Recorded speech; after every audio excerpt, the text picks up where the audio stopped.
Et si toi aussi, tu te lançais dans cette belle aventure qu'est le BTS diététique? Hello, moi c'est Charlotte, je suis diététicienne et formatrice pour le BTS diététique depuis 2020. Au quotidien, j'accompagne de nombreux élèves et jeunes diplômés dans leur formation et jusqu'à leur installation en libéral pour les aider à concrétiser leurs projets. Avec Diététique Bienveillant, mon objectif est de partager mes connaissances et mes compétences au service de ton projet. Dans ce podcast, je partagerai notamment les clés de la réussite pour le BTS ainsi que pour ton installation en libéral. J'inviterai également de nombreux intervenants afin qu'ils partagent avec toi tout ce qui pourra t'aider dans ton parcours. Si tu veux me contacter ou avoir plus d'informations, retrouve-moi sur mon site internet www.diététique-bienveillant.fr ou sur Facebook sur le groupe BTS Diététique Bienveillant. Alors, et si toi aussi, tu te lançais dans cette belle aventure? Bienvenue à tous dans ce nouvel épisode de Diététique Bienveillant, le podcast où je vous accompagne tout au long de votre BTS et où on explore ensemble des aspects différents du métier de diététicien-diététicienne. Aujourd'hui, nous avons le plaisir d'accueillir dans cet épisode une invitée spéciale, Vanessa Sordet. Elle est diététicienne passionnée et experte en cuisine thérapie. La cuisine thérapie, vous connaissez ? C'est une approche innovante qui lie la préparation des repas à une démarche de bien-être global où cuisiner devient un moyen de se reconnecter à soi et d'exprimer ses émotions. Avec Vanessa, nous allons découvrir comment cette méthode unique peut transformer notre relation à l'alimentation et à notre corps, et donc vous aider dans votre pratique ou future pratique du métier de diététicien-diététicienne. Vanessa va nous emmener dans un voyage passionnant où la cuisine devient bien plus qu'une simple préparation de repas. Elle nous expliquera comment la cuisine thérapie peut être une véritable source de bien-être, un outil puissant pour se reconnecter à soi-même et apaiser l'esprit. Alors, installez-vous confortablement, mettez vos écouteurs et plongeons ensemble dans l'univers passionnant et fascinant de la cuisine thérapie avec Vanessa Sordet. Bonne écoute. Donc bienvenue à tous pour cette capsule qui va parler de la cuisine thérapie. Cuisine thérapie, c'est vraiment quelque chose qu'on n'aborde absolument pas en BTS diététique et qui peut s'avérer très intéressant et très pertinent pour vos futurs patients. Donc, j'ai pour cela invité Vanessa Sordet.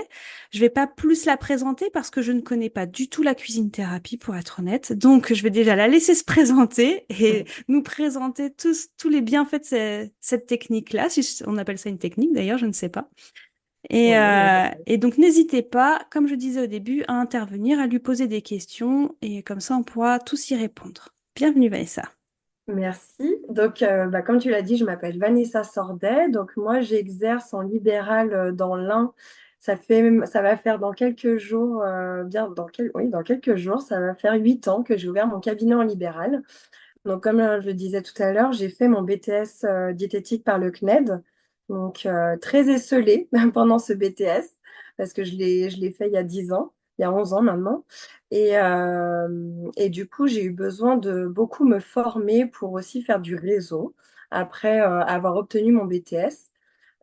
Donc, j'ai fait pas mal de formations finalement dans des approches comportementales avec Florian Safer, avec Duncan Benveniste.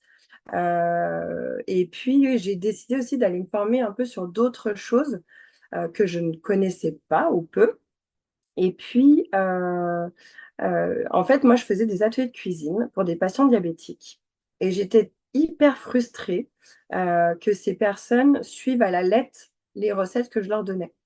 J'avais vraiment une grande frustration. Moi, je suis un peu une cuisinière intuitive. J'adore cuisiner.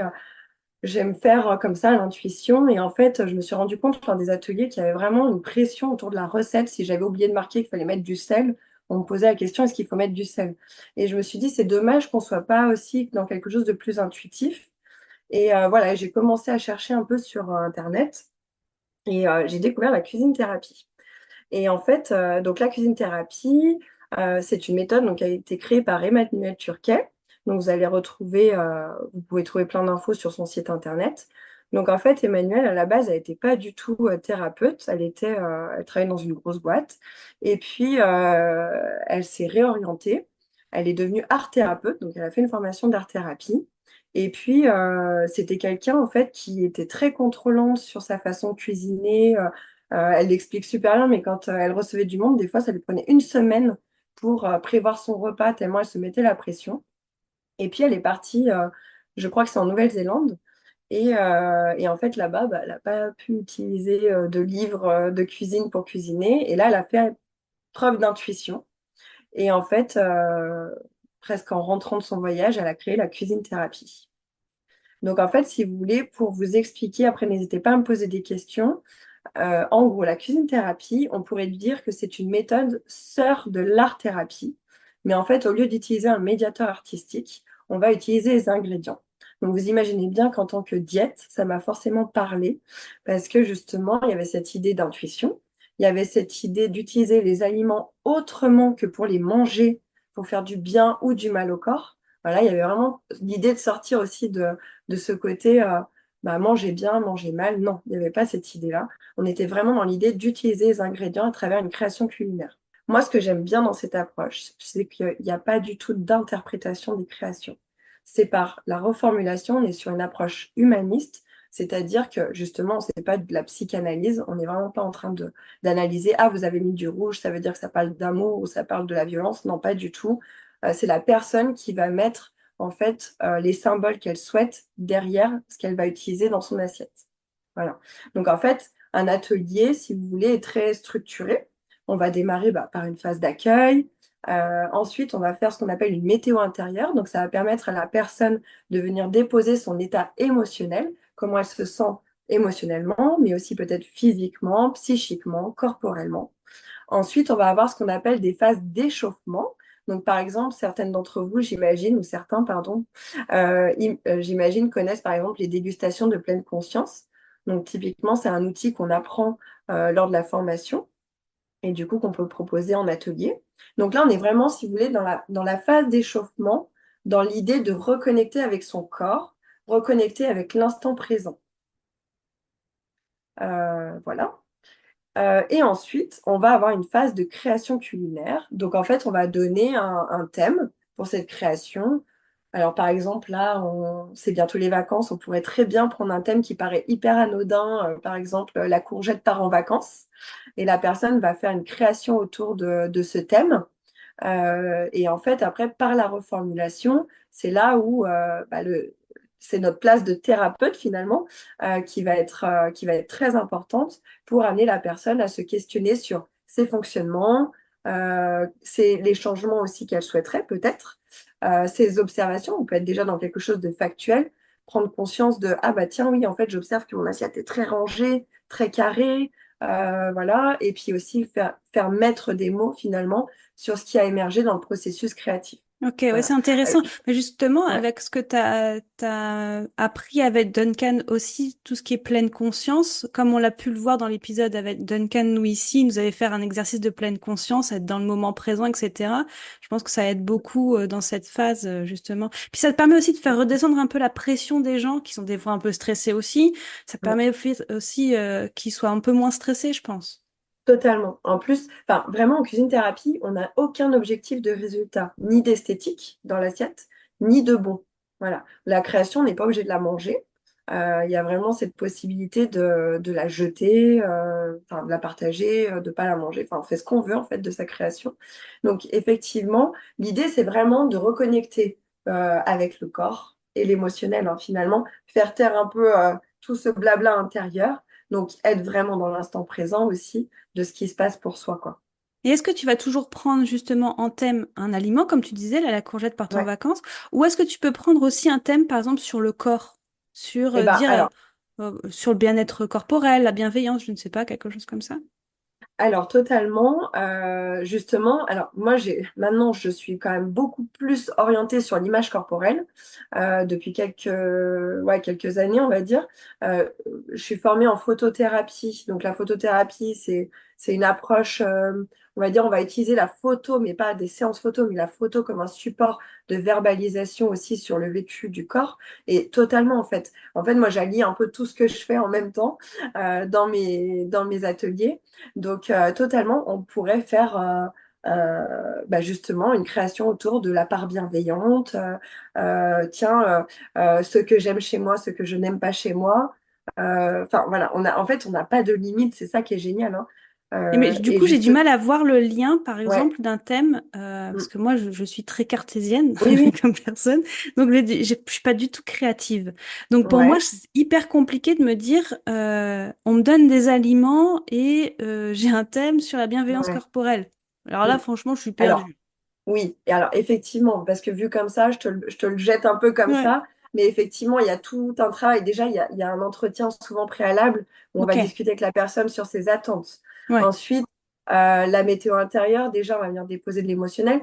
Moi, je vais forcément construire mon atelier en fonction de tes attentes. Donc, si tu viens travailler ça, par exemple, sur l'image corporelle, on a un exercice que moi, j'adore utiliser. C'est par exemple, mais bon, j'ai pas trop envie de trop en dire, mais bon, c'est pas grave. On peut se décrire à travers un aliment. Et justement, ça va venir déjà permettre de Ah oui, déposer ok, d'accord, je des vois choses mieux là. à Ouais. travers, voilà, dans le corps. Et ensuite, on peut par exemple réutiliser ce même aliment et dire, bah voilà, à Le partir de mettre en cet aliment, beauté ou le voilà. quelque chose. Oui, voilà, enfin, Ouais, voilà. ouais, Et aussi. après, moi, l'autre jour, j'ai fait, enfin, en fait, à côté, je fais beaucoup de choses, hein. Dans le cadre, en fait, j'ai un accompagnement à l'image corporelle que je fais à côté qui est en ligne. Et en fait, on avait un atelier typiquement qu'avec des femmes qui avaient bénéficié d'une chirurgie bariatrique. Donc là, il y avait vraiment quand même, on avait 8 personnes, je crois. Donc il y avait vraiment quand même un effet miroir entre ces personnes, clairement. L'idée aussi elles appartenaient, on va dire, à peu près à peu à une même communauté. Il y avait vraiment un sentiment d'appartenance de femmes opérées qui sont dans ce parcours aussi post-chirurgie. Et forcément, en fait, des créations qui paraissent anodines, hein, parce que je crois que le thème, c'était l'aliment se prépare pour l'été. Ça paraît anodin, hein. Et finalement, je présenterai une création à travers ça, justement, qui a eu lieu lors de cet atelier où ça a permis de se rendre compte que notre regard a changé sur nous, que le regard des autres est moins finalement impactant aujourd'hui. Enfin, voilà. En fait, c'est vraiment aussi la verbalisation. En fait, en cuisine thérapie, on n'est pas du tout dans l'interprétation, mais comme je dis toujours, ce qui est important, c'est de ne pas oublier notre thème principal.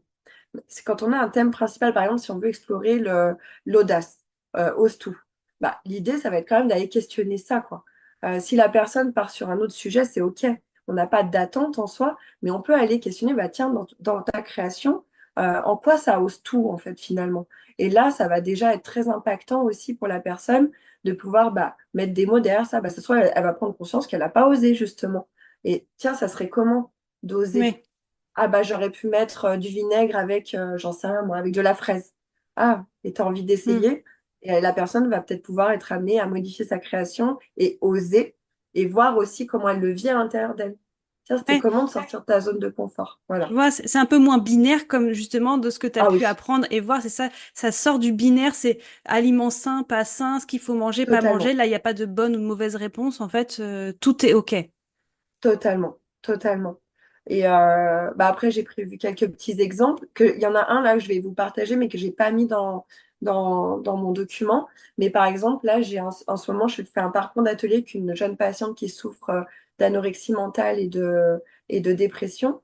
Et typiquement, je crois que c'était même au premier atelier.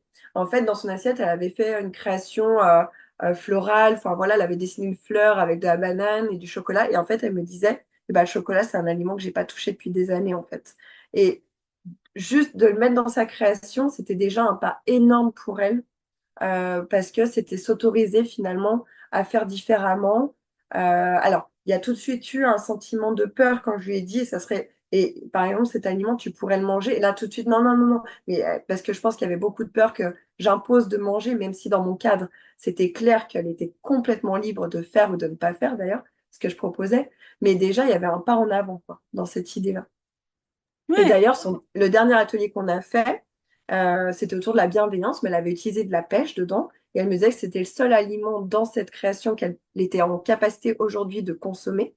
Et du coup, c'était chouette de pouvoir aussi se dire, bah oui, cet aliment, ça serait OK, quoi. C'est à partir de quel âge?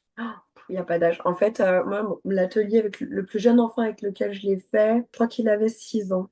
Par contre, c'est sûr que sur la verbalisation, on va pas être sur la même chose, quoi. Voilà. Mhm. Et c'est Ça va des pas être la même ateliers chose. toujours avec plusieurs personnes? Pas forcément. Moi, je fais Ouais. beaucoup d'ateliers en individuel, en D'accord. visio aussi. Ah ouais, Enfin, en en fait, c'est visio aussi? accessible. Ouais, Ouais. totalement. En visio, c'est vraiment chouette aussi. Enfin, moi, j'en fais beaucoup, beaucoup en visio. C'est carrément accessible. Enfin, c'est vraiment enfin, nickel, hein. Enfin, en fait, on n'a même pas besoin d'une cuisine, hein. En soi, on a besoin peut-être d'un petit point d'eau et encore, parce que nous, comme on fait des ateliers en visio, il y a des personnes, comme c'est en soirée, qui le font dans leur bureau, hein. Donc, pas de souci, aucun souci. Moi, je le fais dans mon cabinet. Dans mon cabinet, j'ai un tout petit évier. Donc voilà, je m'organise dans mon cabinet pour faire mes ateliers. Il n'y a pas de point de cuisson. J'ai pas de plaque de cuisson. Et en fait, on fait des ateliers qu'avec du cru et c'est OK, quoi. Hmm. En fait, c'est l'avantage, c'est qu'en fait, on pourrait le faire avec 3 ingrédients, hein, l'atelier, hein. Oui, c'est sûr. Clairement, ouais. 3 ingrédients et on se met en création. Tout à l'heure, tu as dit un truc très intéressant, tu as dit je ne suis pas créative. Hmm. Mais en fait, on l'a tous été, au moins, enfin, petit, enfant, on est Oui. créatif. Donc voilà, et en fait, l'idée, c'est aussi de reconnecter avec un peu cette part aussi d'enfant intérieur, cette part créative en nous. Euh, et justement, lâcher le mental permet aussi de remettre de la créativité, quoi.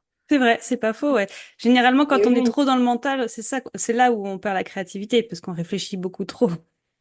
totalement.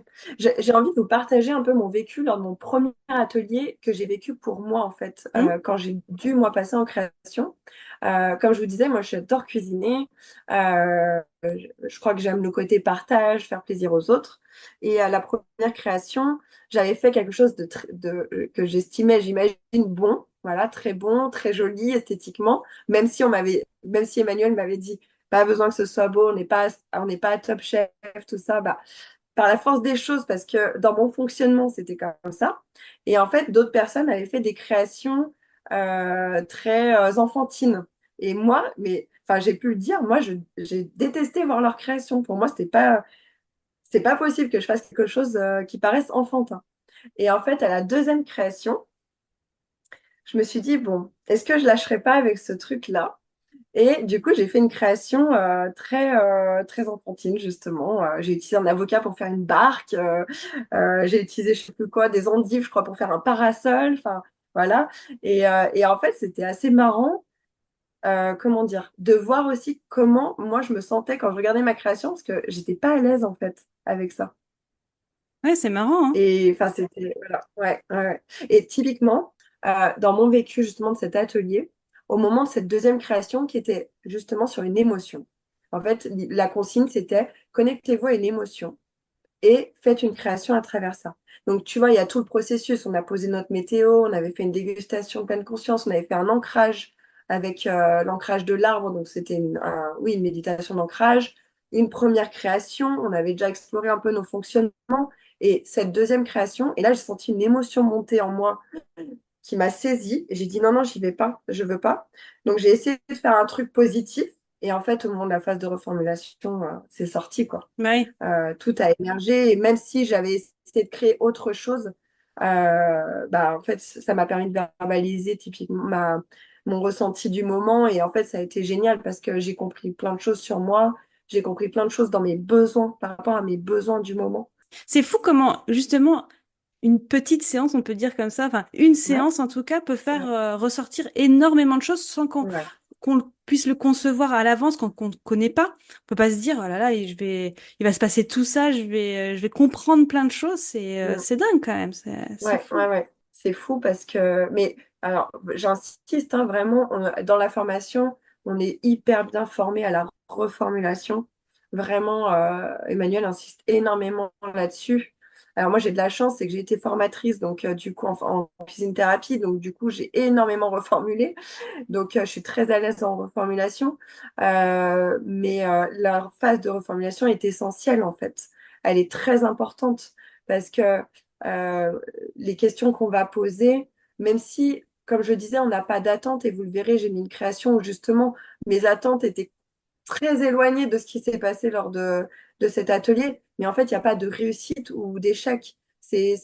On dépose ce qu'il y a dans l'instant présent. Ce qui compte, c'est la pleine présence, la pleine écoute et être là pour l'autre, quoi. Voilà. Mhm. Ouais, c'est ça, être pleinement là pour l'autre, quoi. C'est Ah ça ouais, aussi la reformulation, totalement. c'est que faut être Ah dans l'écoute oui. active, Ah ouais, finalement, totalement. comme dans les Totalement. consultations, hein. Ouais, ouais. Pas aller. Accepter les silences C'est ça. aussi. Oui, c'est Mm, hyper important. Et mm, justement, c'est toute la différence avec ce qu'on apprend finalement en BTS, appliquer une mm, formule entre guillemets et faire toujours la même chose, une ration, un mm. plan alimentaire, vous allez manger C'est ceci, ça. cela, trois objectifs, et puis voilà. Mm. Et en fait, dans la vraie vie, à mon sens, en tout cas, pour un meilleur suivi des patients, pour une meilleure connexion entre le patient et le praticien, je pense que c'est mieux d'être dans l'écoute active et de ne pas avoir un schéma type tout le temps le Ah même, bah quoi. totalement. Ouais, ouais, On a totalement. des questions de Valérie qui nous dit quel est l'objectif attendu pour le patient? Objectif thérapeutique ou uniquement atelier libre sans besoin de temps de séance pour un déroulé thérapeutique? Alors, l'objectif du patient, bah, justement, il va dépendre. En fait, on va lui poser la question, quelles sont ses attentes par rapport à cet atelier? Moi qui travaille beaucoup l'image corporelle, l'estime de soi, typiquement, si la personne me demande ça, bah, je vais construire mon atelier dans cet objectif, d'aller explorer en tout cas déjà sa relation, son état, on va dire, euh, enfin oui, pour comprendre où il en est déjà dans son estime de lui et puis voir aller vers de la transformation finalement. Euh, alors, tu dis, Valérie, objectif thérapeutique ou uniquement atelier libre sans besoin. Alors, on peut tout à fait. J'ai pas mal d'ateliers, moi, qui ont pas d'intention au démarrage, juste l'idée de la découverte. Et en fait, souvent, il se passe des choses assez incroyables. Et puis, moi, des personnes qui viennent me voir vraiment pour découvrir la cuisine thérapie, je me dis que c'est jamais anodin d'aller voir une diététicienne qui fait de la Mm. cuisine thérapie. Donc, il y a peut-être quelque chose de l'ordre du comportement alimentaire ou de l'image corporelle ou de l'estime de soi, parce que j'ai quand même une bonne étiquette là-dessus, ou dans les troubles alimentaires qui va être exploré. Mais on pourrait faire un atelier soi-disant anodin, mais c'est rarement anodin, hein. Sauf si vraiment la personne est fermée et ne veut pas y aller. Mais dans ce cas-là, je pense pas qu'elle prenne un atelier de cuisine thérapie, clairement. Mm. Et du Clairement. coup, par exemple, pour un objectif thérapeutique, je sais pas, quelqu'un, tu parlais du diabète, par exemple, ou des choses comme ça, Ouais, ouais. tu sais définir, par exemple, quelqu'un qui arrive avec un diabète de type 2, tu peux lui dire, bah voilà, il vous faut autant de séances. Ah, euh, Ou non, ça, c'est vraiment en fonction. en fait, je peux construire un parcours d'atelier et lui proposer, clairement. Par exemple, on pourrait aller voir, bah, tiens, comment il se sent avec ce diagnostic de sa pathologie, par exemple. Je ne sais pas si c'est quelqu'un qui est vraiment bloqué euh, pour changer son alimentation. On pourrait tout à fait, bah, je sais pas, là, comme ça, j'imagine une séance, on pourrait déjà aller faire une dégustation de pleine conscience pour aller voir, Mm. bah, tiens, c'est comment consommer un aliment d'une autre manière. Et après, en création, euh, on pourrait aller explorer les peurs, par exemple, de changer. C'est quoi les risques de changer, les peurs de changer? Enfin, voilà. Alors après, c'est vrai que comme ça, de but en blanc, juste verbalement, c'est compliqué de se représenter comment je vais faire une création qui va parler de mes peurs. Mais comme je le disais, c'est vraiment un processus. Mhm, Voilà. mhm. Il y a vraiment ce processus qui amène à ça. Bien sûr, Et la personne, voilà. c'est ce que tu disais au début, c'est pas Mm. juste bonjour, bon, on va travailler vos peurs, voilà, C'est vous ça, avez une tomate, vous avez une c'est heure. ça, c'est ça, c'est C'est ça, sûr que ça va pas être exactement. comme ça. Non. C'est ça. Et d'ailleurs, la phase créative est souvent très très courte. Elle dure en général 10 minutes, un quart d'heure. Ah ouais, d'accord. Ok. Ouais. Ouais. Parce que justement, l'idée, c'est pas d'être là, c'est Ouais. d'être ici. C'est pas d'être dans la tête, c'est d'être dans le corps. Donc Mhm. en fait, le fait d'avoir très peu de temps, enfin, ça libère la créativité normalement. Voilà. Oui. Moi, j'ai déjà eu un atelier. Alors, c'était un atelier encore différent parce que c'était plutôt en accompagnement d'équipe d'entreprise. Mais j'ai une personne qui est restée figée au milieu de la salle avec son assiette dans les mains en disant je sais pas quoi faire. Et en fait, ça a été juste génial parce que ça a permis de verbaliser le fait qu'elle n'avait pas su demander de l'aide. Voilà, elle était dans la plainte, elle n'avait pas demandé d'aide. Ça a pu permettre de verbaliser que l'équipe n'était pas tombée dans le piège de la sauver, justement, et avait attendu qu'elle bouge de son côté, mais elle n'a rien fait. Et en fait, elle avait choisi une assiette verte. Et à la fin, c'était assez beau parce que elle avait rien mis dedans, du coup. Donc, grosse frustration. Elle m'a dit, bah, de toute façon, moi, je vais rien dire puisque je n'ai rien créé. Je lui ai dit, bah, à propos de cette assiette, justement, il n'y a rien dedans. Comment tu te sens? C'est comment pour toi de voir que tu n'as rien créé, en fait? C'est pas confrontant, là, je le dis, on dirait que je Mhm. suis confrontante, hein, Non, mais pas mais du tout. On est dans vraiment quelque chose de bienveillant. Et en fait, ça a été juste génial parce que tout le monde a pu lui dire, mais en fait, demande-nous de l'aide. Dis-nous quand tu as besoin de nous, quoi. Mm, Et elle a pu verbaliser. Et en fait, la couleur verte de l'assiette est sortie comme, je crois, étant l'espoir, hein. mm. Typiquement de changer, de faire autrement, quoi. Ouais, ah, c'est chouette, hein. Franchement. Puis tu l'exprimes bien, donc c'est bien, on Ah, s'imagine plein de trucs, c'est vachement chouette. j'ai juste envie de Vas-y. rajouter un petit truc Vas-y. parce que ça peut être très intéressant. Moi, dans mes accompagnements, j'ai quand même beaucoup aussi d'enfants et d'ados. J'ai jamais fait dans le cas de la diététique, pour le coup, là, des ateliers parents-enfants.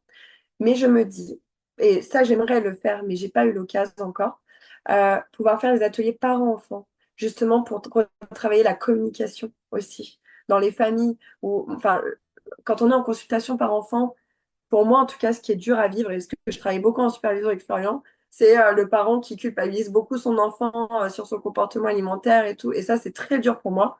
Et en fait, bah, un atelier de cuisine thérapie, justement pour retravailler la communication, typiquement explorer le fonctionnement collectif, ce que chacun vit dans ce collectif, ça peut être super intéressant. Donc en fait, vous voyez, il n'y a pas trop de limites. Moi, le problème, c'est que dès que vous me lancez sur le sujet, j'ai 10 000 idées d'ateliers possibles, quoi. Voilà, parce que je pense que l'outil, comme je fais beaucoup de consultes, en consulte, j'ai beaucoup de moments où je me dis, ah là, il faudrait faire un atelier, là, on pourrait faire comme ça, là, on pourrait faire comme ça. Et en fait, on n'a pas de limite, c'est ça qui est génial, quoi. Et Ouais, même en consulte, des fois, je me dis, il faudrait que j'ai un petit frigo avec une courgette, une tomate, et là, d'un coup, on puisse se mettre en créa, quoi. Bon, je ne l'ai pas encore fait comme ça, mais par contre, j'utilise beaucoup d'outils de la formation de ouais. cuisine thérapie. Mm. Après, oui, c'est ça.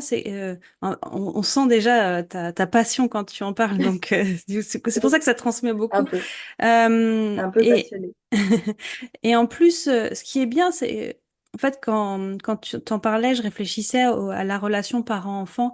Souvent, ce qui manque, c'est la communication. C'est l'enfant qui n'ose pas dire les choses et qui se fait rabaisser aussi par le parent. C'est ça. Et je pense que ça peut ramener aussi de la communication dans le foyer, ou même les gens qui n'osent pas parler au thérapeute aussi. Mm. On est là en Totalement. consultation, mais finalement, il n'ose pas parler de ses émotions. Souvent, Mm. les hommes n'osent pas trop parler de leurs Ouais. émotions, par exemple. Eh Mm. ben, ça pourrait être une bonne alternative, je pense. Totalement. Totalement. Et du coup, ça me donne envie de tester. Je vais tester ça parce que c'est des. Enfin, moi, pour avoir fait des ateliers parents-enfants, mais pas du tout dans un cadre d'accompagnement diététique, j'ai vu à quel point c'était des beaux moments en fait de communication. Et j'ai un exemple que je peux vous partager. Une maman qui m'a dit voilà, mon fils n'est pas du tout autonome. À 6 ans, il a besoin de moi pour faire ci, il a besoin de moi pour faire ça. Et j'aimerais travailler ça. Et en fait, la maman a été stupéfaite de la créativité de son enfant. Elle a été stupéfaite de son envie, lui, de faire seul, en fait. Et en fait, elle s'est rendue compte qu'elle prenait justement une part un peu sauveuse à vouloir tout le temps être derrière lui et faire à sa place.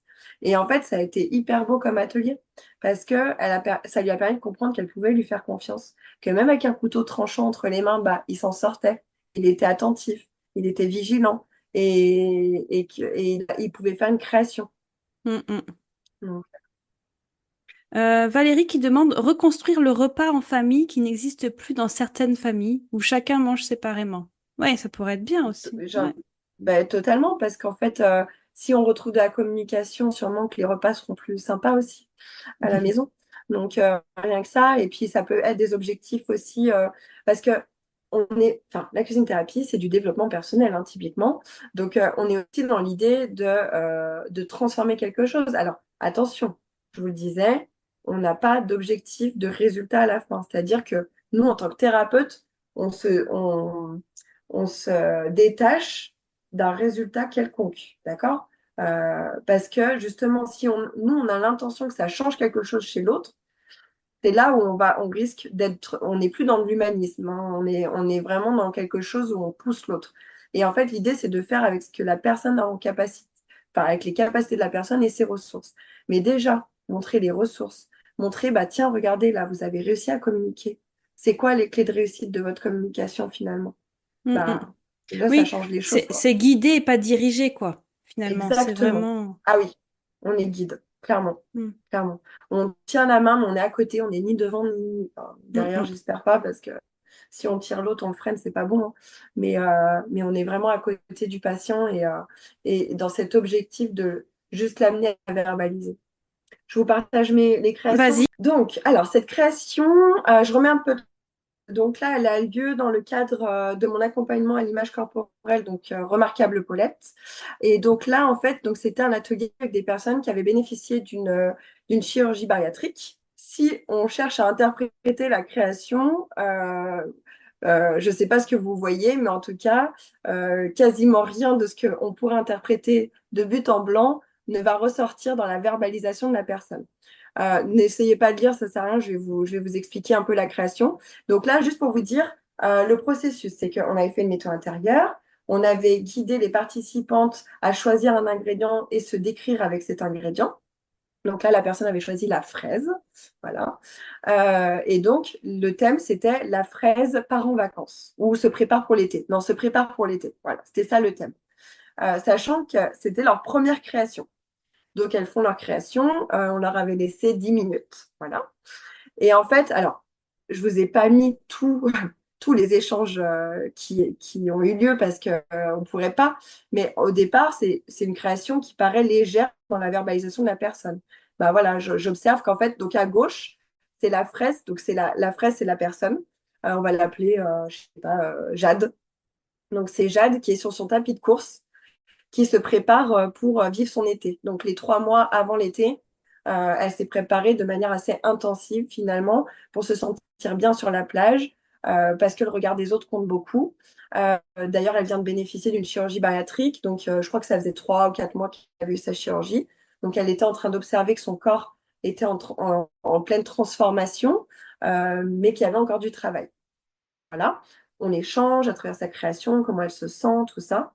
Et en fait, là, elle me dit, mais en fait, je prends conscience bah, que le regard des autres, finalement, il compte moins et que je fais ça pour moi, en fait. Que c'est moi pour me sentir mieux parce que mon corps était lourd, parce que ça m'empêchait de faire des choses et qu'en fait, aujourd'hui, bah, le regard des autres, en fait, je m'en moque, quoi. Et que tout ce que je fais, c'est juste parce que c'est bon pour moi. Donc, faire du sport, bah, c'est bon pour ma santé. La chirurgie permet bah, justement d'alléger le corps. Voilà. Et le message de la création, c'est le plus important, c'est d'être bien soi-même. Voilà.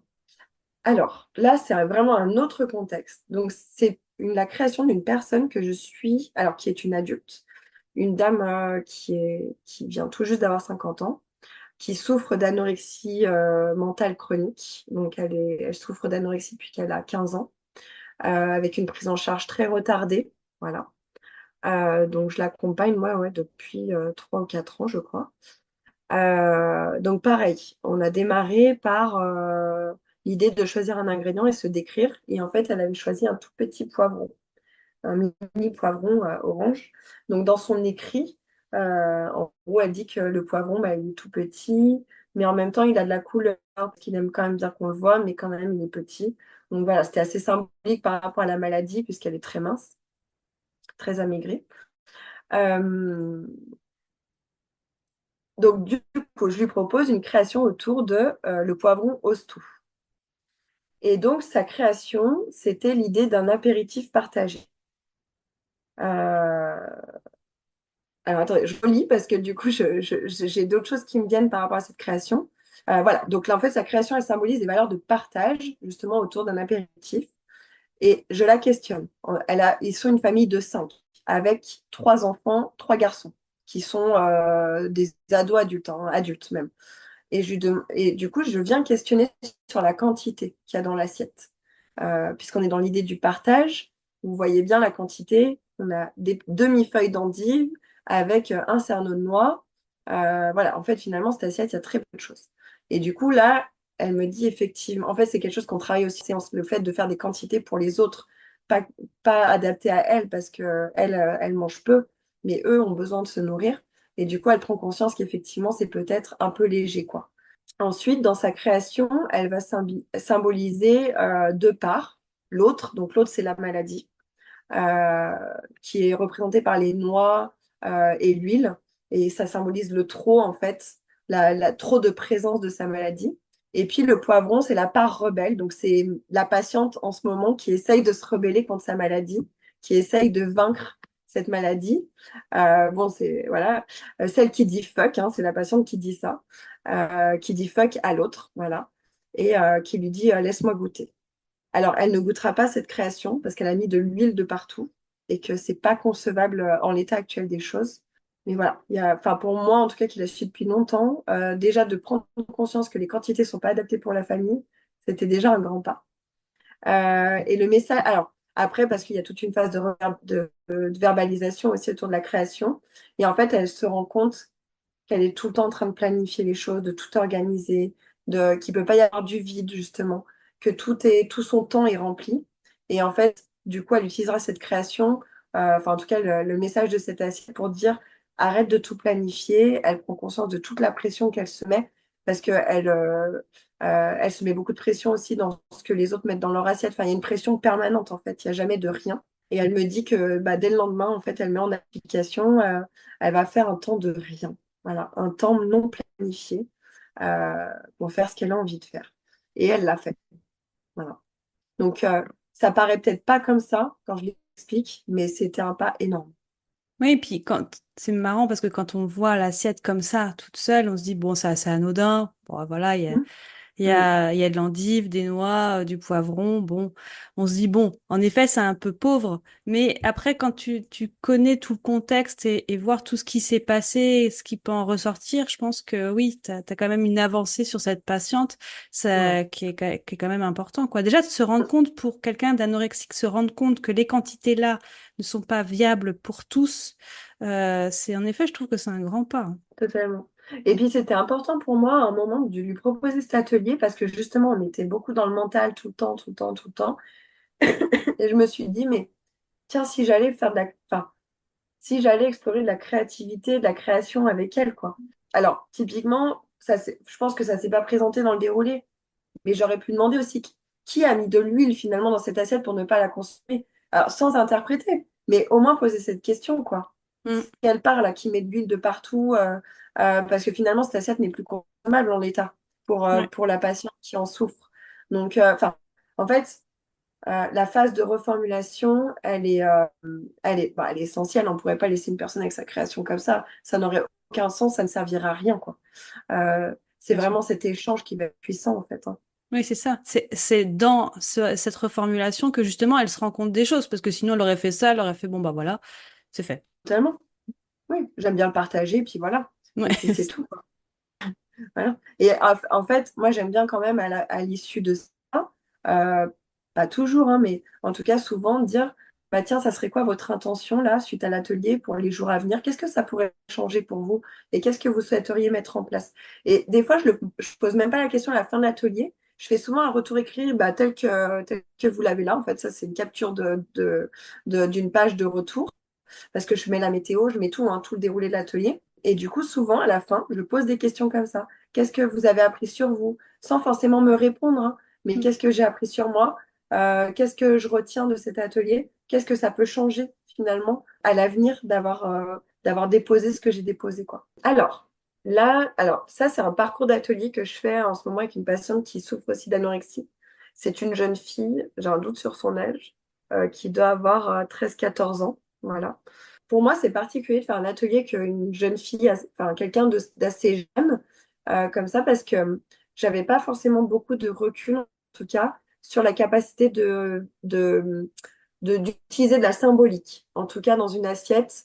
Chez l'adulte, pour moi, je trouve ça facile, parce que je pense que la façon dont je l'amène permet à l'adulte de se projeter vous allez utiliser des aliments comme un symbole pour représenter des choses. Chez un ado, c'est plus compliqué pour moi. En tout cas, dans mes croyances, ça va être plus compliqué pour l'ado de passer par le langage Mm. symbolique. Je me suis complètement plantée, donc très bien, ça m'a fait exploser ma croyance. Parfait. Alors, donc sa création, elle va l'appeler Explosion. Alors là, pour tout vous dire, mon thème, c'était de connecter avec la part bienveillante. Non, avec ses forces, pardon, avec ses forces. Connecter avec ses forces intérieures, justement pour vaincre la maladie. Et donc, elle me fait cette création. Donc, l'assiette n'a pas du tout de symbole. Elle n'a pas utilisé cette assiette pour une raison particulière, c'est juste qu'elle l'a choisie comme ça. On va dire que c'est la première qui se présentait, donc elle a choisi cette assiette. Donc la couleur de l'assiette, la forme, quoi que ce soit, n'a pas d'intérêt, en tout cas dans sa création. Donc elle va utiliser des aliments qui piquent, par exemple la moutarde, l'oignon, des épices, des grains de moutarde. Et en fait, elle me dit, ça c'est tout ce qui est difficile en ce moment avec la maladie. Donc là, je comprends déjà que mon thème, entre guillemets, n'est pas compris, n'a pas été, en tout cas, utilisé comme je l'ai présenté. Mais c'est OK, en fait. Donc, je me dis, OK, là, en fait, on est en train d'aller explorer ce que la maladie est en train de faire vivre, finalement. Hmm. Donc là, faut être agile aussi quand même, hein, parce que Pour du coup, rebondir. il faut que j'enlève, voilà, faut que j'enlève de ma tête ce que moi, j'attendais un peu de cet atelier. Donc, elle ajoute des pommes et des fraises, finalement, qui sont douces, sucrées. Et en fait, ça vient symboliser un peu de douceur. Et quand je lui demande, bah, qu'est-ce qui ramène un peu de douceur pour toi dans ta vie face à cette maladie? Et là, en fait, elle prend conscience qu'elle est quand même bien entourée, qu'elle a des personnes ressources. Donc, c'est pas anodin aussi pour cette jeune patiente qui, en plus, bah, 13-14 ans, la famille, les parents, ils sont un peu chiants, quoi. C'est ceux qui l'emmènent chez tous les thérapeutes. Enfin, c'est pas toujours très sympathique. Donc, elle prend conscience quand même que, bah oui, ils sont là, quoi. Quoi qu'il arrive, ils sont présents et qu'ils sont des vraies personnes ressources. Et puis, en fait, elle, euh, elle mélange tout. Et elle me dit, bah voilà, c'est tout le mélange, en fait, dépression, l'anorexie. Et en fait, ça met le bazar, quoi. Ça met le bazar dans la vie, ça met le bazar au niveau scolaire, ça a mis le bazar dans plein de choses, en fait, dans plein de sphères de sa vie. Et elle me dit à la fin, bah, j'aimerais mettre de l'ordre. Donc je lui propose, là, je lui dis, et qu'est-ce que tu pourrais faire à ta création si tu remettais de l'ordre? Et là, elle me dit, non, je peux pas pour l'instant, je sais pas comment faire. Et en fait, c'est OK aussi. Vous voyez, j'ai Mhm. pas de déception à cet instant, en fait. Je me dis, OK, à l'instant T, dans l'instant présent, il n'y a pas de possibilité, il n'y a pas de comment je peux faire pour remettre un peu d'ordre. Donc c'est dans cet état-là, à l'instant présent. Voilà. Mais elle s'est rendue compte au moins que c'était ça, qu'elle voulait remettre de l'ordre un petit peu dans tout ça. Ouais, totalement. Et elle fait. Elle était pas arrêtée au fait qu'elle était malade actuellement et c'était là, et c'était comme ça. C'est que Mm. même si tu étais dur, même si il y avait le bazar, bah justement, elle voulait remettre de l'ordre. Je trouve que ouais, C'est c'est ça, bien. exactement. Exactement. Voilà pour les créations que j'avais à vous partager. C'est des avancées qu'on peut penser minimes, mais qui comptent énormément. Hormis Totalement. le fait, Bah, là pour le cas d'anorexique, hormis le fait qu'ils vont manger plus ou quoi, c'est vraiment mm, tout le reste, quoi. Euh, mm, pour la patiente d'avant, d'avoir un peu moins de contrôle, pour une anorexique, c'est énorme de ouais, lâcher un peu prise, un peu. ouais, totalement, totalement. Ouais, c'est bien. Euh, je, je vais vous partager les dernières créations, mais comme je ne savais pas si je pouvais les partager, du coup, je vais le faire verbalement. Mais en Mhm. gros, la première assiette, c'était une assiette remplie. Donc, une alternance saucisson-fromage et au centre, beaucoup de fromage. Voilà, une assiette bien remplie. Et donc là, la personne, en fait, alors pareil, tout le processus avant, là, je propose de connecter avec une émotion et de faire cette création. Une émotion ou un ressenti. Et en fait, elle prend conscience que déjà, c'est bien rangé, mais c'est quand même un peu le bazar, quoi. Il y en a partout. Voilà, l'assiette, il n'y a pas de vide. Alors, juste pour remettre du contexte, cette personne me fait un atelier juste pour découvrir la cuisine thérapie. Je ne sais pas pourquoi elle vient chez moi en tant que diète, parce qu'en fait, il n'y a pas de suivi diète hein, en place. C'est vraiment pour découvrir la cuisine thérapie.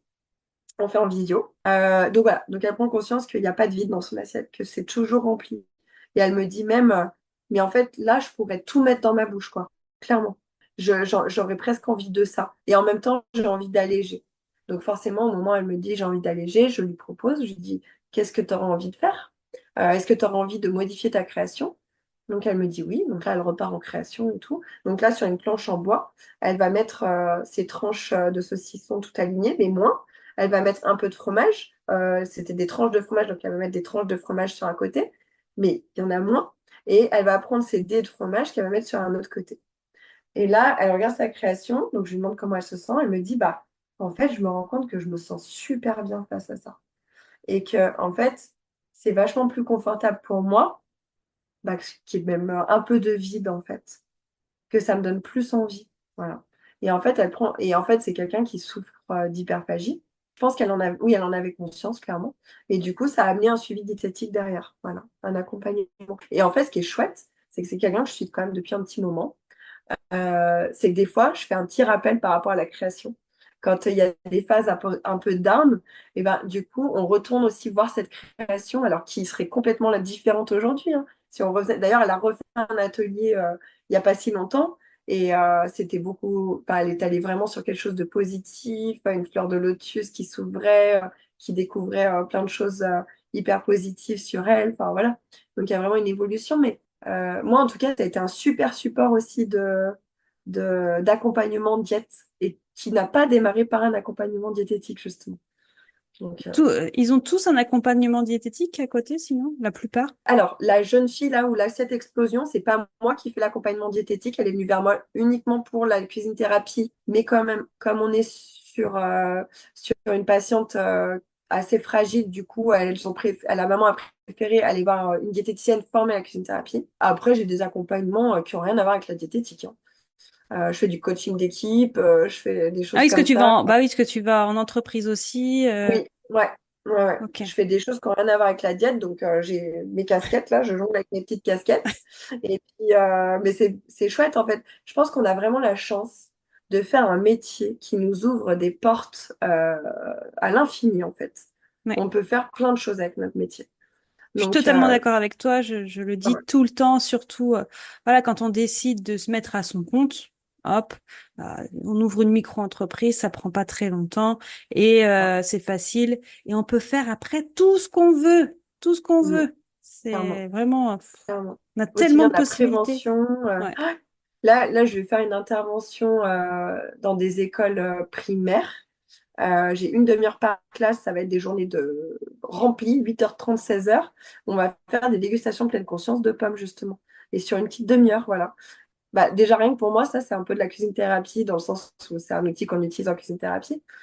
Et par exemple, moi qui travaille un petit peu avec des orthophonistes sur les troubles de l'oralité, je vais utiliser, pardon, la cuisine thérapie dans cet objectif-là, justement, un peu de patouille, de faire des créations à base d'aliments, en fait, justement, sans objectif de manger, sans objectif de bon, sans objectif de beau, mais vraiment dans l'idée de finalement d'aller patouiller un peu avec ces créations culinaires auprès d'un public très jeune pour le coup. Là, ce sera des enfants 4, 5, 6 ans, 7 ans. Et tu as déjà fait, justement, quand tu parles justement de, bah là, d'enfants, de troubles de l'oralité, tu as déjà fait aussi peut-être avec des malades Alzheimer, Parkinson, autistes. Alors, moi, j'ai pas fait, mais des personnes pratiques. On a des personnes qui ont fait beaucoup d'ateliers en EHPAD. Alors, moi, j'ai déjà fait un atelier avec des personnes âgées. Je pense que c'est pas ma population pour moi. Euh, voilà, je suis pas assez agile avec cette Hmm. population. Je préfère un atelier de cuisine où ils vont manger et se faire plaisir qu'aller autour de la créativité. Mais par contre, on a des praticiens qui font des ateliers en EHPAD. Enfin, ils disaient que déjà, ça reconnectait la personne avec la cuisine, quelque chose que cette génération aimait ou en tout cas faisait. Et c'est des endroits où ils font plus de Hmm. cuisine. Donc en fait, déjà rien que ça reconnecte avec des souvenirs d'avant. Enfin, c'est hyper. La cuisine, c'est génial. Enfin, Emmanuelle, elle dit que l'avantage de la cuisine, c'est que finalement, c'est facile parce que c'est familier, accessible. Alors, j'ai plus tous les termes, mais identitaire. Enfin, voilà, en fait, tout le monde se retrouve dans la cuisine, même quelqu'un qui ne sait pas cuisiner. Et en fait, c'est ça qui est cool aussi en atelier, c'est quoi? On s'en moque que la personne sache cuisiner ou pas. Et elle a même pas besoin d'aimer cuisiner. On Hmm. fait un atelier de cuisine thérapie. Alors, forcément, peut-être une personne qui n'aime pas du tout cuisiner, elle va peut-être moins se tourner vers cette approche-là, facilement, en tout cas. Oui, bien sûr. Ouais. Ok. Et autiste alors, tu as déjà fait? Euh, Moi, non, j'ai pas fait. Est-ce que des personnes ont fait? J'avoue, j'en sais rien. Je pense parce qu'on a quand même des personnes qui travaillent dans le handicap et tout. Donc, si, j'ai une collègue qui a fait avec un jeune patient. Quel âge il a?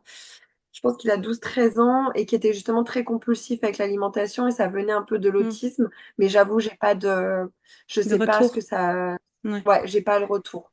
Mais j'imagine que oui, des personnes l'ont fait parce qu'on a quand même des praticiens, comment dire, qui sont dans des branches aussi d'accompagnement et qui prennent l'outil cuisine thérapie comme un plus, quoi. Mhm.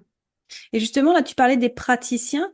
Donc, en fait, vous Ouais, venez tous, si j'ai bien compris en regardant un petit peu avant, vous venez tous de ouais, la même formation, c'est ça? oui, c'est ça, D'accord. Est-ce que exactement. tu peux nous en Euh, parler? Donc, c'est ouais, Emmanuel, c'est ça? Emmanuel Turquet, ouais, qui a créé D'accord. la formation. Donc, Ok. c'est une formation vraiment hyper qualitative. Enfin, vous avez vu, hein, j'ai fait beaucoup de formations. Franchement, en fait, on va commencer par travailler sur soi. Donc Mm. ça, c'est pas anodin. Mais en fait, en travaillant sur soi, plus tard, on va s'approprier les outils avec lesquels on a travaillé sur soi. Donc ça, c'est génial parce que pour faire des ateliers de cuisine thérapie, bah, après, on est hyper outillé. On va beaucoup travailler sa posture, son écoute, la reformulation.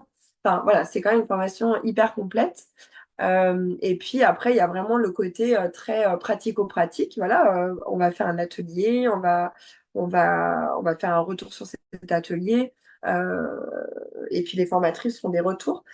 Après, là, elle vient de lancer un nouveau format, justement, pour les personnes qui sont déjà dans la relation d'aide, en fait. Donc, c'est pas le cursus devenir praticien cuisine-thérapie qui est à peu près sur 9 mois. Ok. 9 mois, un an, on va dire.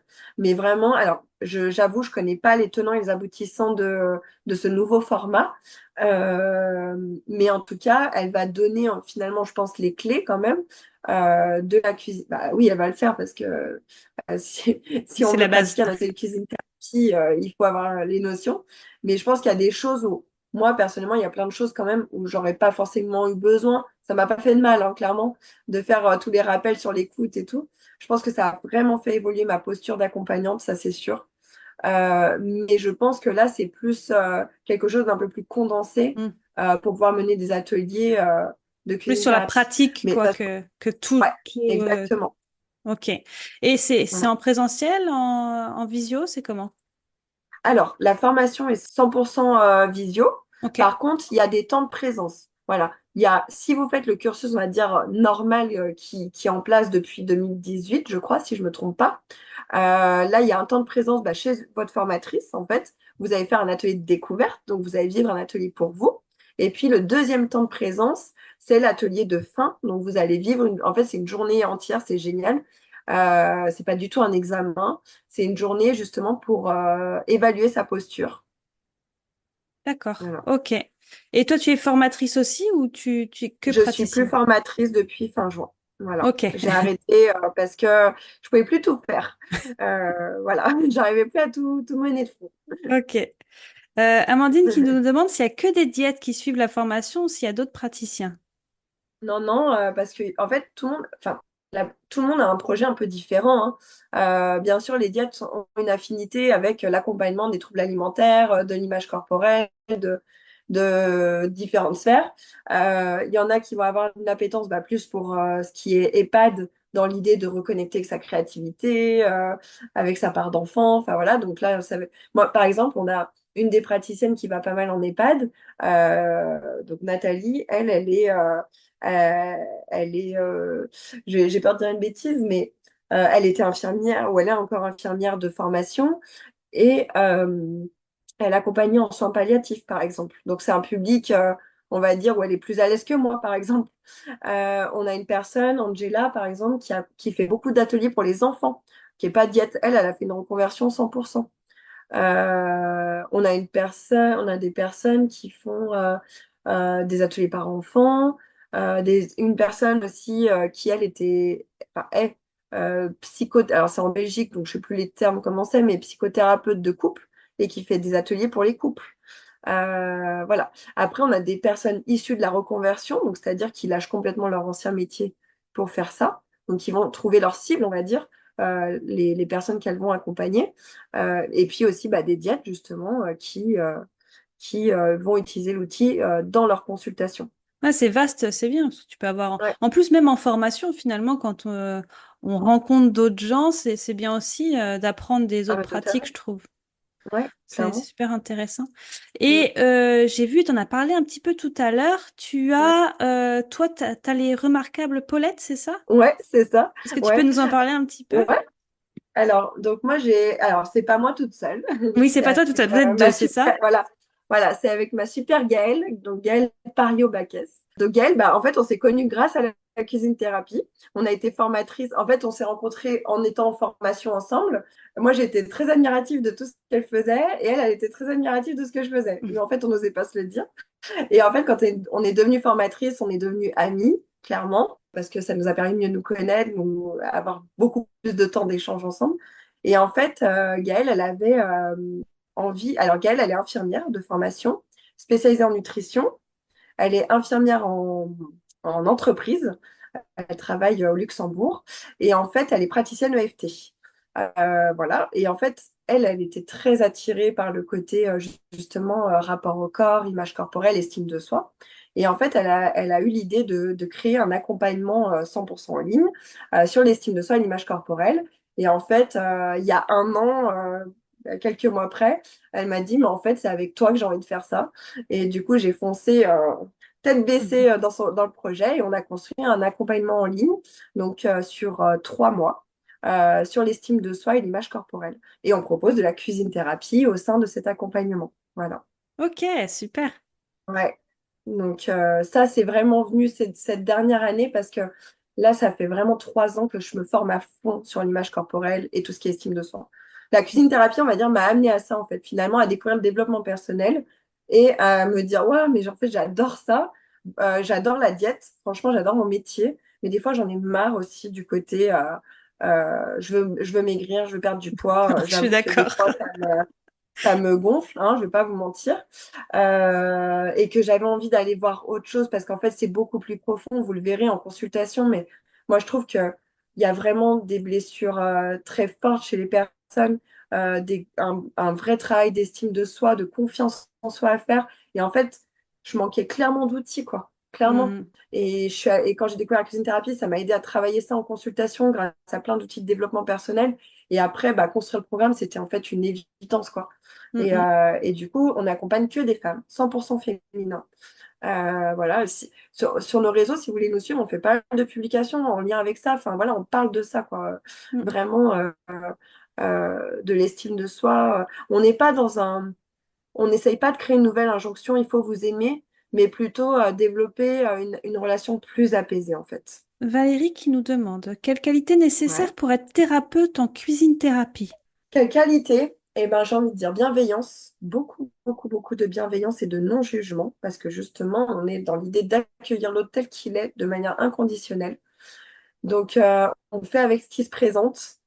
Comme je disais hein, tout à l'heure, la création, mon, mon- ma consigne, c'était mes forces pour combattre la maladie, et c'est parti dans la force finalement de cette maladie, tout ce qu'elle engendre, et c'est OK. Donc, beaucoup d'humilité, j'ai envie de dire. Ça, c'est très important. Là, on enlève vraiment notre casquette de diète, hein. Alors, forcément, quand je fais un accompagnement avec quelqu'un que j'ai en suivi diététique, par la force des choses, dans mon questionnement, si ça se présente, je vais aller questionner le comportement alimentaire. Mais en tout cas, j'ai envie de dire beaucoup d'humilité sur bah justement là on va dire que moi quand je me mets en position de thérapeute en cuisine on va dire que c'est comme si je connaissais rien à la diététique et à la nutrition, Mhm. voilà, j'oublie tout ça. Euh, et voilà, et il y a pas et donc j'ai envie de dire l'écoute, bienveillance, non jugement, euh, Les qualités et d'une puis diète, quoi. ouais, c'est ça une Finalement, diète, franchement c'est exactement ça c'est une... ça. En fait on est Euh, en diète déjà. En posture de thérapeute, qu'est-ce qui peut être le plus difficile par rapport aux patients? Est-ce qu'il y a des difficultés qu'on peut rencontrer ou des choses par rapport à ce qu'on reçoit ou... Bah, j'ai envie de dire, par la force des choses, à partir du moment où on accompagne quelqu'un, il y aura toujours des moments difficiles. Moi, je suis quelqu'un de très sensible, d'hypersensible. Je me rends compte que ça va beaucoup mieux que le temps. Mais moi, en tout cas, c'est OK pour moi d'avoir une petite larme qui monte et tout. Je suis carrément OK hein, si ça me vient en atelier. Mais au début, bah, forcément, j'avais du mal à l'assumer quand même. Maintenant, c'est OK. Mais en tout cas, bah oui, il y a des fois, il y a des choses très lourdes qui viennent se poser. Donc, faut être là, hein, faut être présent, hein, on peut pas s'effondrer. J'ai envie de dire, ouais, des fois, il y a des choses vraiment très lourdes qui émergent. Donc, parfois, j'ai envie de dire, le plus difficile, c'est peut-être d'être encore là et pas ici, pas dans notre mental, quand il y a quelque chose d'assez fort qui sort. Mais je le dirai jamais assez, se faire superviser, c'est la clé. Donc, faites-vous superviser parce qu'il y a forcément mais que vous soyez cuisine thérapeute ou diète, hein, il y aura forcément des moments où ça va venir toucher des choses chez vous, des résonances, un effet miroir. Et du coup, on peut tomber vite aussi dans le rôle de sauveur. Ah, mais moi aussi, j'ai vécu ça. Ah, bah tiens, mais j'ai fait ça. Bah non, en fait, là, notre rôle, c'est pas ça. Notre rôle, c'est d'être dans l'écoute et d'explorer avec la personne. Notre expérience peut nous servir. Moi, par exemple, je vis un truc, je me dis, ah, mais moi, je m'en suis sortie comme ça. Tiens, et ça serait comment pour toi de faire, d'essayer de faire ça? La personne, elle est hermétique, hein, on n'y va pas, et puis c'est OK, quoi. Euh, mais l'idée, c'est on n'est pas dans l'idée de chercher des solutions. Donc ça, j'ai envie de dire, c'est ça le plus dur. En tant que diète, notre métier nous impose de toujours trouver des solutions. Et ben là, justement, il faut changer cette casquette. Je parlais de casquette tout à l'heure, mais vraiment là, c'est enlever cette casquette. On n'est pas là pour trouver une solution. Ah, Voilà. même en Quand la consultation personne, diététique, moi, c'est ce que j'ai appris oui, avec Florian, hein. C'est oui, justement sortir de ce côté sauveur, quoi. C'est bien pas à nous de sûr, sauver les gens, parce que sinon on s'enferme dans quelque chose et c'est totalement, pire que tout, parce que là, on va tomber devant un totalement, mur au bout d'un moment, c'est obligé et on va être mal. Donc en fait, les mêmes clairement. difficultés, les mêmes qualités que tu vas retrouver en consultation diététique, tu le retrouveras finalement en cuisine thérapie. C'est exactement pareil, parce que Oui, pourquoi? Parce que c'est de la relation à quelqu'un, c'est de la c'est communication, ça. c'est de l'accompagnement. Donc en fait, à chaque fois, ce sera les mêmes choses qui vont avoir des difficultés ou des choses peut-être à ouvrir ou quoi, ou à travailler dessus. C'est sûr qu'on vous prépare pas du tout au BTS. Donc ça, c'est de se dire, bon, bah, faut le travailler après parce que la consultation en cabinet, je le dis tout le temps, mais la consultation en cabinet ou même en cuisine thérapie, le fait de consulter avec quelqu'un, ça n'a rien à voir avec le thérapeutique en hôpital. Mais rien. Le rapport à la personne est totalement différent. Il va se libérer totalement différemment. Juste imagine quelqu'un qui est dans une chambre d'hôpital, qui est pas bien, n'aura pas du tout les mêmes ressentis, la même posture que quelqu'un qui vient dans ton cabinet Mm, peut-être des fois apprêté, tout ça, qui n'est pas du tout dans la même posture, et toi-même, tu n'es pas dans la même posture que si tu étais en blouse blanche, par exemple. mm, Donc, c'est ça qui change énormément. Et après, faut se former. Moi, je pense que, et la supervision mm. aussi. Ouais. Ah ouais. Mais c'est hyper juste ce que tu dis et c'est très bien que tu le dises parce que tu vois, moi-même, ça me recadre dans mes croyances que le BTS ne nous prépare qu'à vivre à l'hôpital. Mm, Parce qu'en fait, non, on ne nous prépare pas assez, moi, je trouve, à justement notre posture. mm, Moi, j'ai rencontré des difficultés quand je travaillais à l'hôpital. Quand on me disait qu'il faut aller voir tel patient, je voyais qu'il avait 90 ans, qu'il avait du mal à parler, j'avais du mal à faire ce pas. Alors, je le faisais hein, parce que j'ai une conscience professionnelle et que je suis quelqu'un qui exécute les ordres mais c'était très dur pour moi. Et en fait, j'aurais aimé à ce moment-là pouvoir en parler avec quelqu'un, en fait, parce que je pense que ça me faisait vivre quelque chose pas confortable pour moi. Pour moi, c'est plus confort de recevoir quelqu'un au cabinet, mais bon, c'est pas toujours facile. Il y a des moments, c'est plus difficile, quoi. mm, mm. Tout à fait, ouais. Et la dernière question, c'était sur quoi des élèves de cette formation bloquent? Alors, des fois, ce qui bloque un peu, c'est au démarrage, au premier module, parce qu'on vient travailler sur soi, donc ça vient remuer des choses, hein. Alors, on a une équipe très soudée, très présente. Donc, on peut vraiment compter sur l'ensemble des praticiens aussi. Et puis, un système aussi de mentorat, c'est-à-dire qu'on peut avoir une personne qui est dans la formation comme mentor. Comme ça permet aussi de s'appuyer sur quelqu'un.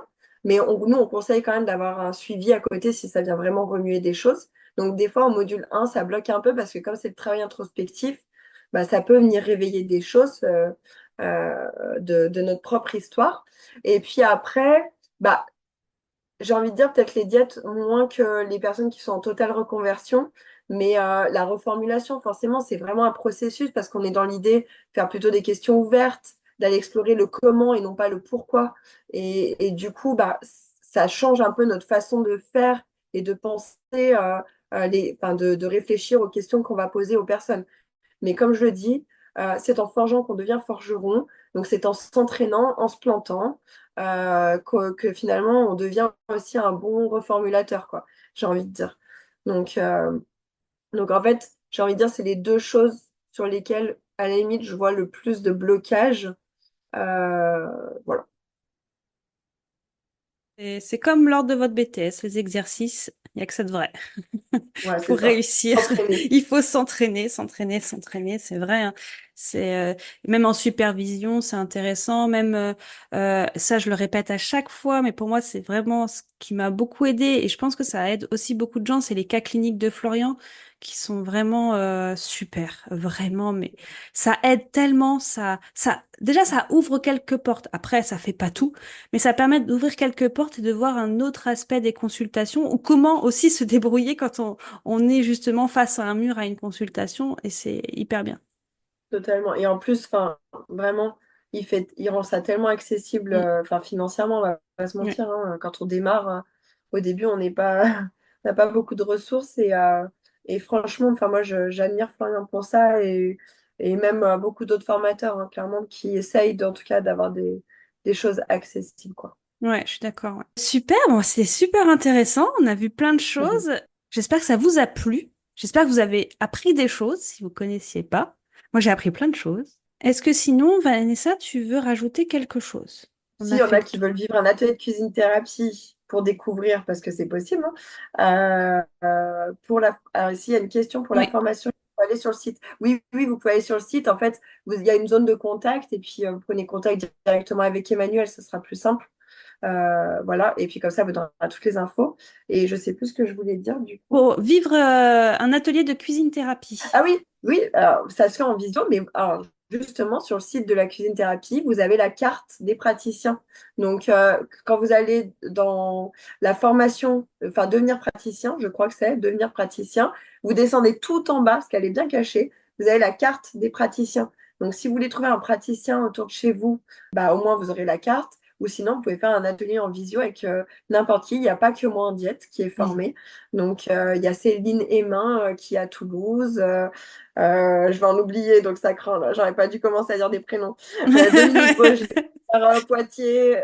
C'est Non, comme les pas marques, faut en Poitiers. donner trois. Ouais, c'est ça. Alors, attendez. Marianne Scrub qui est vers Montauban. C'est bon, t'en Voilà, as j'en trois. oublie. Mais ça craint. Ouais, mais j'en ai oublié. Du coup, Ah, c'est normal. pense aux autres. Oui. Bah, il y a aussi ta collègue. Ah, bah, il y a Gaëlle, bah, bien sûr. Gaëlle, clairement. Clairement. Obligé. Voilà, qui est à Pessac, donc vers Bordeaux. Ok, Mais il y a plein d'autres praticiens dans toute la France, donc n'hésitez pas. Et en je visio, suis ça marche très bien. je suis sûre que vous allez trouver quelqu'un qui pourra être à côté de chez vous ou pas, en tout cas vous C'est parler. En ça. tout cas, bah, merci beaucoup, Vanessa, pour cet Merci. échange. C'était génial. J'espère que ça t'a plu aussi. Ouais, j'ai adoré. Bon, bah, tant mieux. Merci en tout cas à vous tous, vous toutes, et à bientôt. Et voilà, notre échange avec Vanessa touche à sa fin. Nous espérons que vous avez été inspirés par cette découverte de la cuisine thérapie autant que nous l'avons été pendant cette capsule. Vanessa nous a rappelé que cuisiner, ce n'est pas seulement préparer un repas, mais aussi un véritable voyage intérieur qui peut apaiser l'esprit et nourrir l'âme. Merci infiniment à Vanessa pour son partage authentique, sa gaieté, sa bienveillance et pour nous avoir guidés dans cette exploration enrichissante. Si cet épisode vous a donné envie de vous former à la cuisine thérapie ou tout simplement l'expérimenter, alors retrouvez toutes les informations sur le site cuisine-thérapie.com. Merci également à tous les participants de cet épisode. Nous sommes très heureux et heureuses de vous accueillir. Si vous avez aimé cet épisode, n'oubliez pas de vous abonner au podcast et de laisser un commentaire et une note 5 étoiles pour le soutenir. Retrouvez tous les épisodes précédents et suivez Diététique Bienveillant sur Facebook pour ne rien manquer des prochains sujets passionnants. Je vous dis à très bientôt pour un nouvel épisode.